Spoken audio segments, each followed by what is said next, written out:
Hey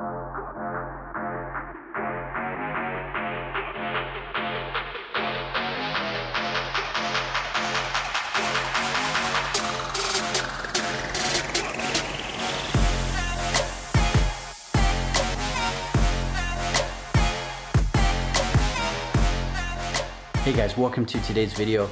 I want to talk about my travel watch on a recent trip I took down to Phoenix, Arizona. I want to talk about some beautiful watches that I saw down there, some watches that I don't have access to currently here in Salt Lake City, Utah, where I live.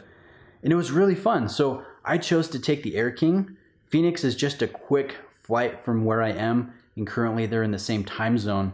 So I didn't take the GMT Master 2. I didn't have to do any hour jumping forward or backward, so I chose to take the Air King.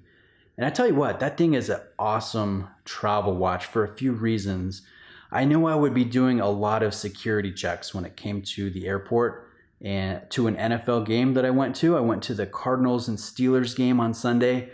I don't have an interest in either team. I'm a 49ers guy, but my neighbors, my good friends that I went with, they're huge Steelers fans.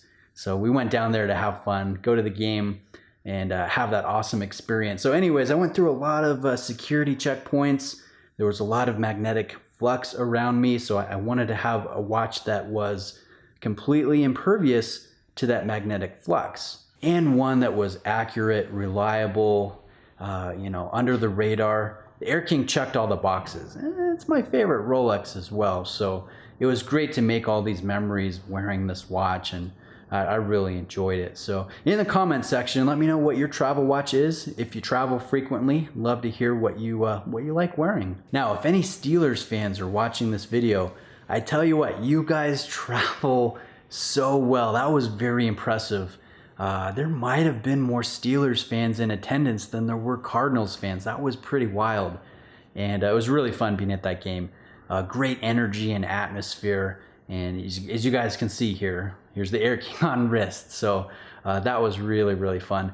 We did some other touristy things. We went down to Tombstone, Arizona.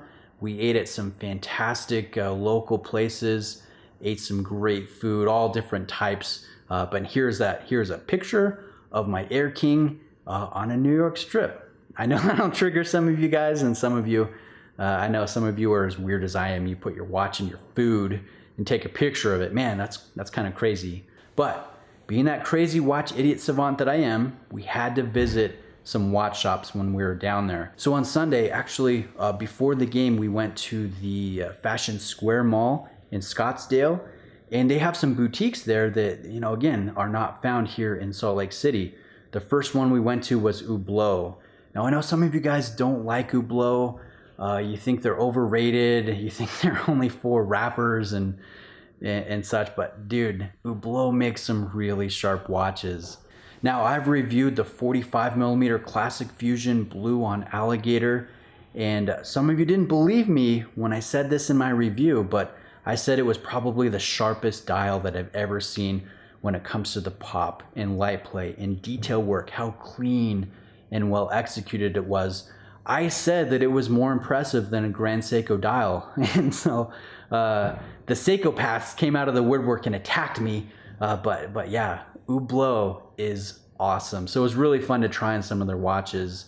And guys, don't get me wrong, I love Grand Seiko too. My highest rated video on this channel was when I bought my first Grand Seiko. So yeah, I'm speaking from experience here. But the Classic Fusion Chrono, 42mm on titanium bracelet with the blue dial, that was my favorite piece. I was worried it would be a little bit too tall because the three-hander is nice and thin. But I tell you what, the chronograph wasn't too tall in person. It had a really nice drape and presence on wrist.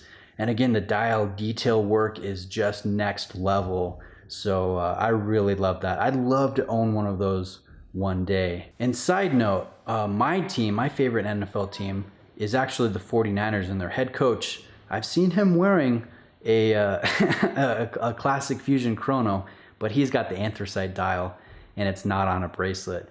But anyways, after Hublot, it was sandwiched in between Breitling and IWC, and even though they're separate boutiques, they all had a central passageway within the store. So we actually walked over to IWC Again, the guys I went with, my buddies, my neighbors, the Steelers fans, they're not huge watch guys.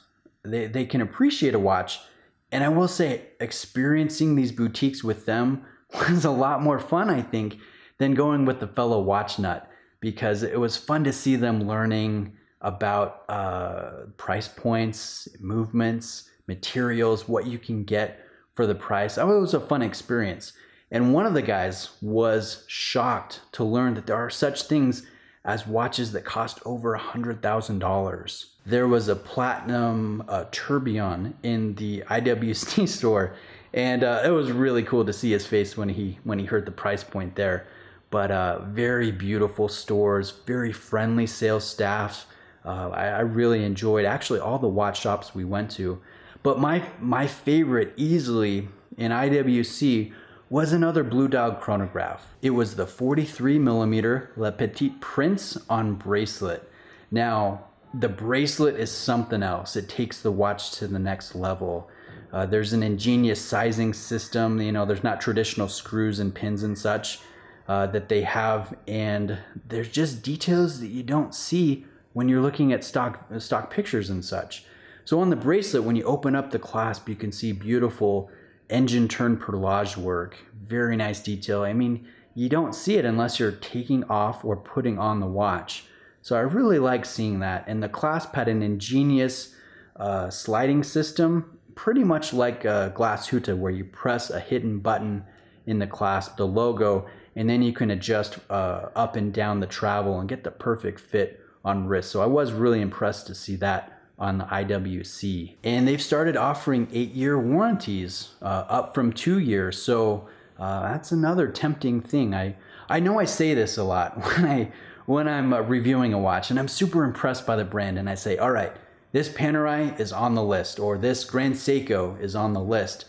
Guys, I gotta tell you, this IWC definitely on the list and really high up as a contender for next luxury purchase. Now, we also visited the Omega Boutique. I have Omega here in Salt Lake City, but going to the Omega Boutique was really fun. They did have the white dial Seamaster, the new Seamaster, and I know a lot of you guys are really looking forward to that watch. I was when I first saw pictures of it, and I gotta tell you, in person, it's better than the pictures that Omega released.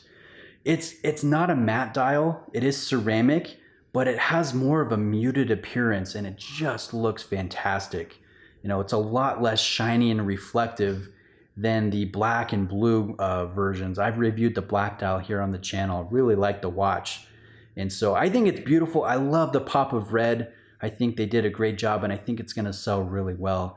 But overall, just had a fantastic time trying on watches, having fun with my friends, eating some awesome food, going to the NFL game, just having a great experience with the Air King on wrist. I wanted to share that with you guys. So anyways, thanks for taking the time to watch. Let me know what you think of the watches in the comments. Let me know what your travel watch is. If you're NFL fans, shout out your team. Hope to see some faithful in the comments. And we'll see you in the next video.